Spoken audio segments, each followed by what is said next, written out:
Hello friends,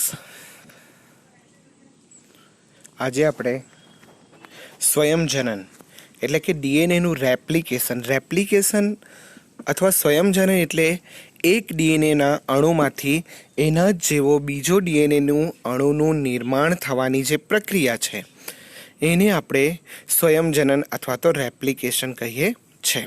હવે સામાન્ય રીતે ડીએનએના એક અણુમાંથી એના જેવા બીજા બે અણુનું નિર્માણ થવાની જે પ્રક્રિયા છે એમાં મોટે ભાગે કેટલાક ઉત્સેચકો અથવા તો એન્ઝાઇમ, ઉત્સેચકો એને જ આપણે એન્ઝાઇમ કહીએ છીએ, ઉત્સેચકો ભાગ ભજવે છે.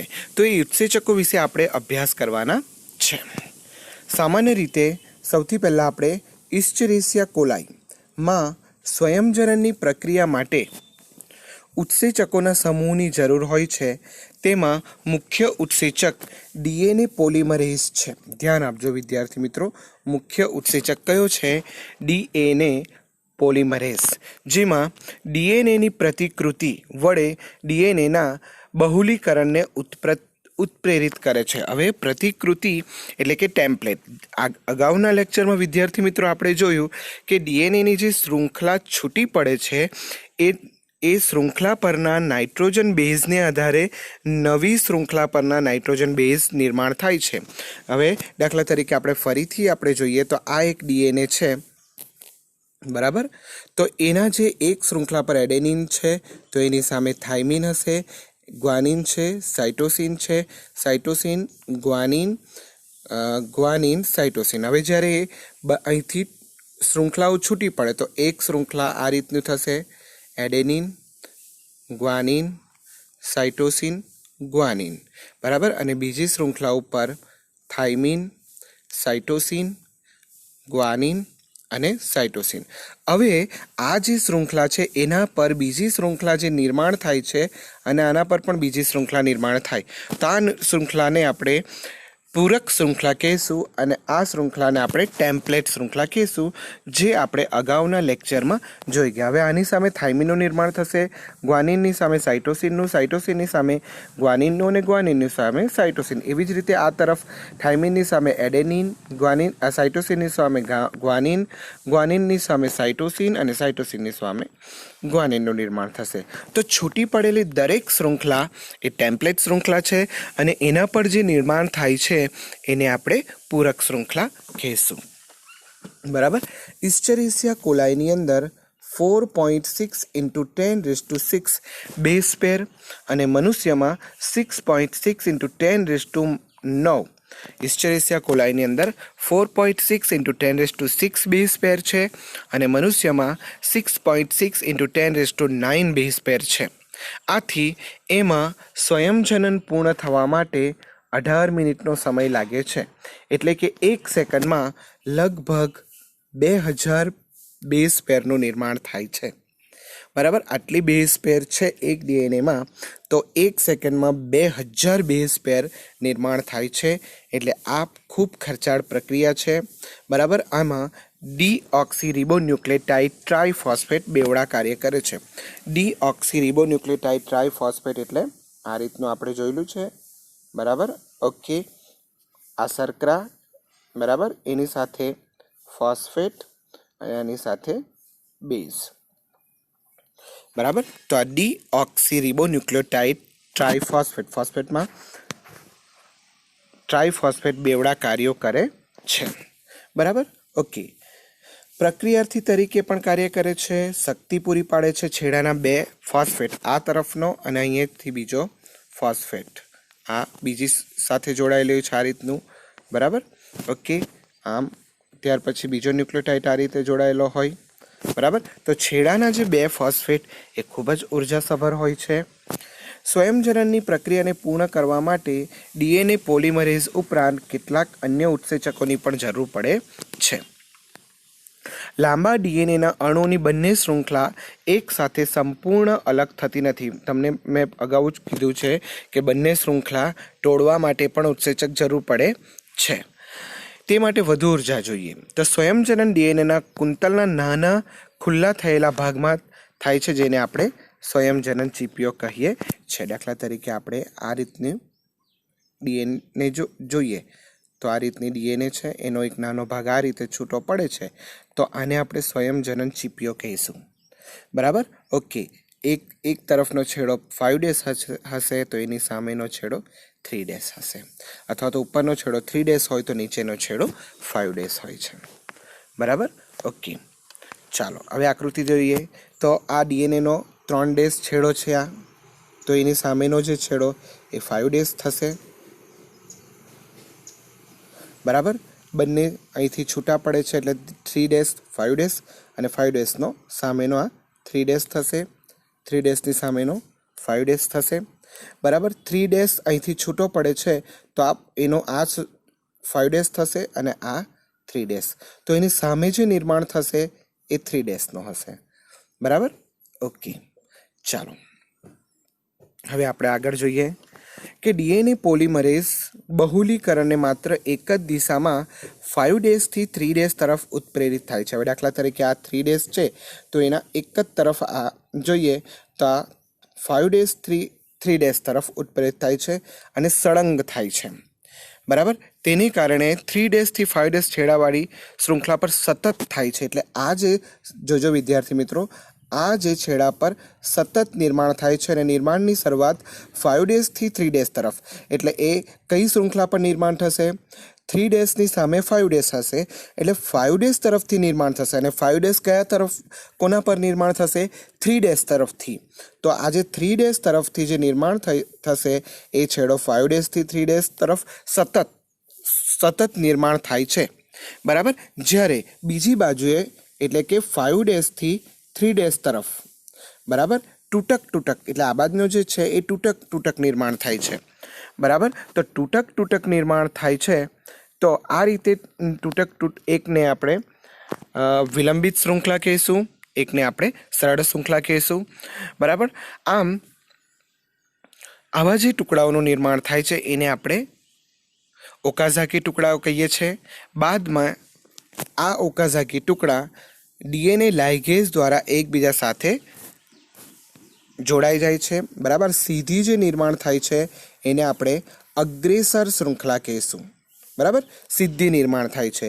અને ટુકડામાં જે નિર્માણ થાય છે એને આપણે વિલંબિત શૃંખલા કહીશું. સમજ પડી? 3 ડેશ અને 5 ડેશ તરફ, 5 ડેશથી 3 ડેશ તરફ જે સળંગ નિર્માણ થાય છે એને આપણે અગ્રેસર શૃંખલા કહીશું, અને ટુકડાઓમાં નિર્માણ થાય છે એને આપણે વિલંબિત શૃંખલાઓ કહીશું.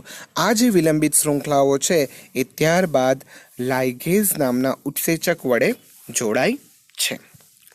ડીએનએ પોલિમરેઝ જે ઉત્સેચક છે એ પોતે સ્વયંજનન શરૂ નથી કરી શકતો, પણ સ્વયંજનન ડીએનએના ગમે તે સ્થાનેથી શરૂ થતું નથી, કારણ કે ઈ કોલાઈમાં ડીએનએના કેટલાક નિશ્ચિત સ્થાનો છે કે જ્યાંથી સ્વયંજનનની શરૂઆત થાય છે, જેને આપણે સ્વયંજનન ઉત્પત્તિ સ્થાન, ઓરિજિન ઓફ રેપ્લિકેશન, જેને શોર્ટમાં આપણે ORI, જે આપણે બાયોટેકનોલોજીનું જે ચેપ્ટર છે એમાં આપણે જોઈશું ORI એટલે કે ઓરિજિન ઓફ રેપ્લિકેશન.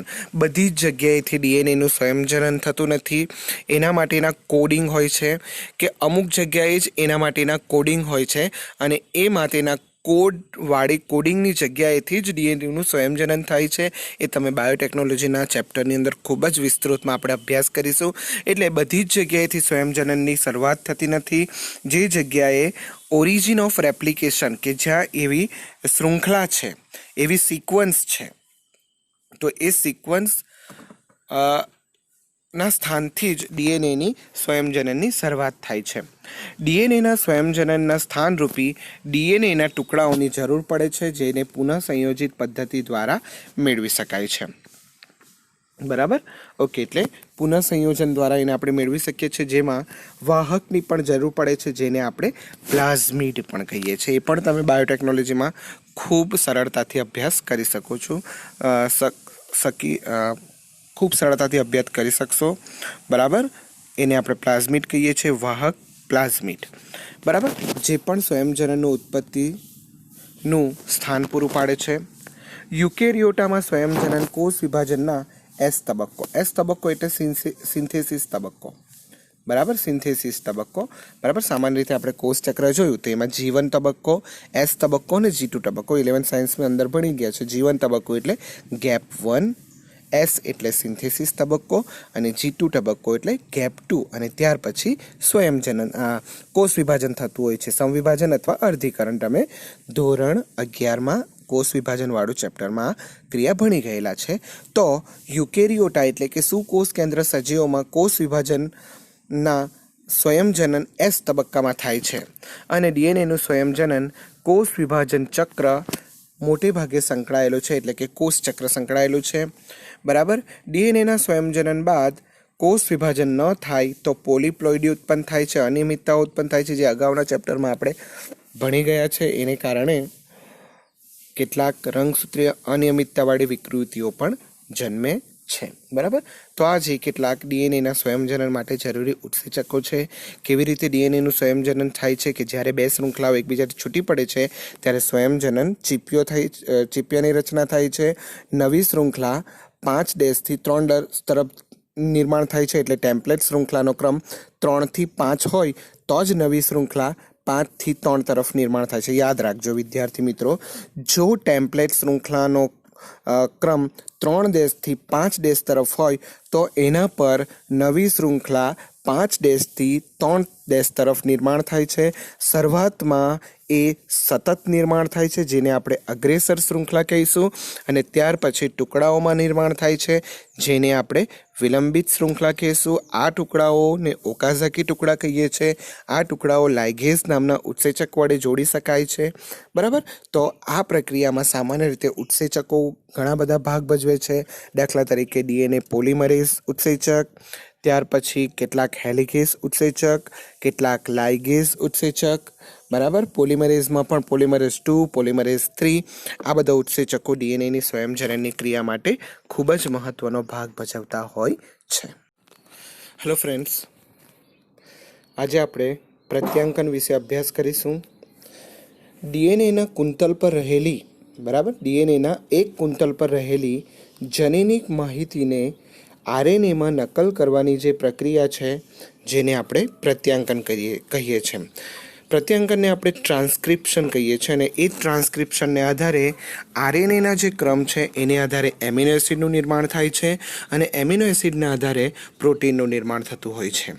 બરાબર, તો જ્યારે ડીએનએના કુંતલ પર રહેલા જનીનોની આધારે યાદ રાખજો, ડીએનએના જે 2 શૃંખલા હોય છે એમાંથી એક ટેમ્પલેટ શૃંખલા હોય છે અને એક કોડિંગ શૃંખલા હોય છે.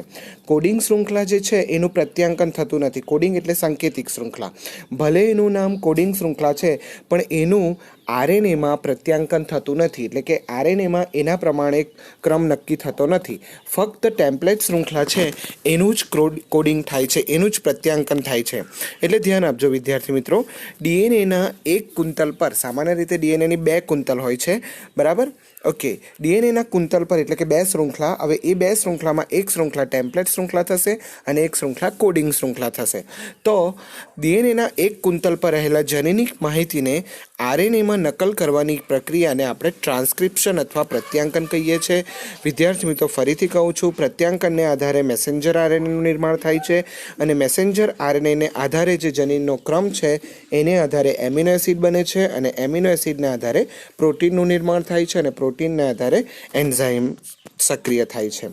અહીં પૂરકતાનો સિદ્ધાંત એ પ્રત્યાંકનની પ્રક્રિયાને નિયંત્રિત કરે છે. સામાન્ય રીતે એડેનિન હોય તો એને પૂરક થાઇમિન, ગ્વાનિન હોય તો એને પૂરક સાઇટોસિન, સાઇટોસિન હોય તો એને પૂરક ગ્વાનિન.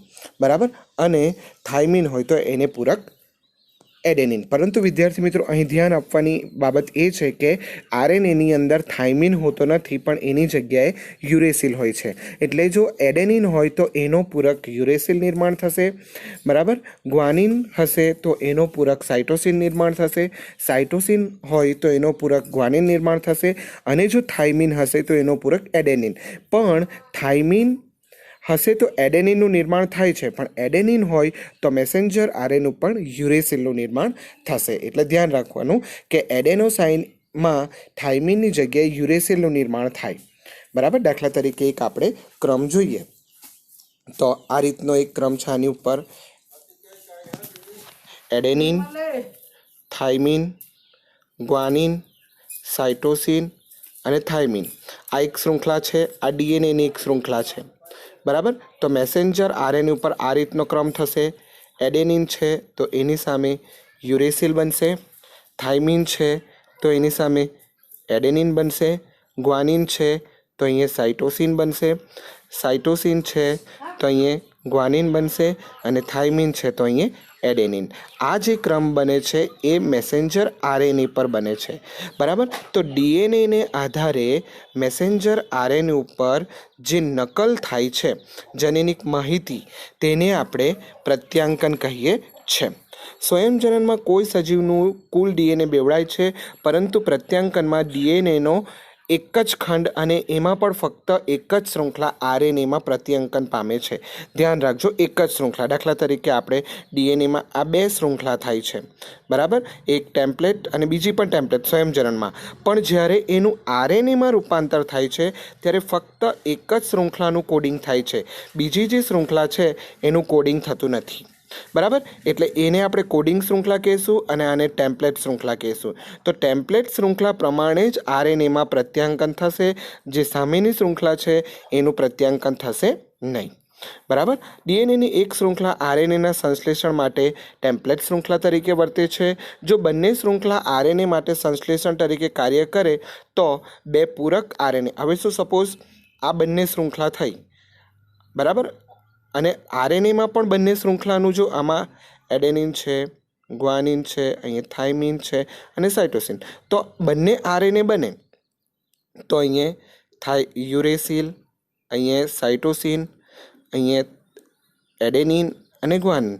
તો આ રીતે જોઈએ તો આ શૃંખલાના આધારે પણ એમિનો એસિડ બનશે અને આ શૃંખલાના આધારે પણ એમિનો એસિડ બનશે. જો આ શૃંખલા અને આ શૃંખલા બંને વિરુદ્ધ શૃંખલા છે, એટલે બંનેને આધારે જે એમિનો એસિડ બનશે એ પણ વિરુદ્ધ બનશે અને એને આધારે પ્રોટીન પણ નિર્માણ થશે, જેથી માહિતીની ક્રિયાવિધિ જટિલ બને છે.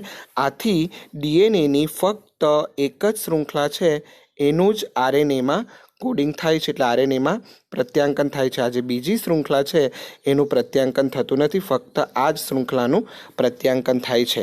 તો આને આપણે ટેમ્પલેટ કહીશું અને નીચેની શૃંખલાને આપણે કોડિંગ શૃંખલા કહીશું. બરાબર. પ્રોટીનનું નિર્માણ થાય છે, જટિલતા વધે છે, એટલે એક જ શૃંખલાનું પ્રત્યાંકન થાય છે. બીજું, એક સાથે 2 આરએનએ ઉદ્ભવે તો એકબીજાના પૂરક બને. મેં હમણાં જ કીધું. તો બેવડાઈને કુંતલમય આરએનએનું નિર્માણ થાય. આથી પ્રોટીનનું ભાષાંતરણ ન થાય, એટલે કે એમિનો એસિડ ન અને પ્રત્યાંકનનો પ્રયાસ આખો નિષ્ફળ જાય. આ જ કારણે ડીએનએના એક જ શૃંખલાનું આરએનએમાં ભાષાંતર થાય છે, બંને શૃંખલામાં ભાષાંતર થતું નથી. બરાબર. જો ભાષાંતર બંને શૃંખલાનું થાય, 2 વિરુદ્ધ એમિનો એસિડ બને અને પ્રત્યાંકનની ક્રિયાઓ જટિલ થઈ જાય અથવા તો પ્રત્યાંકનની ક્રિયા નિષ્ફળ જાય છે.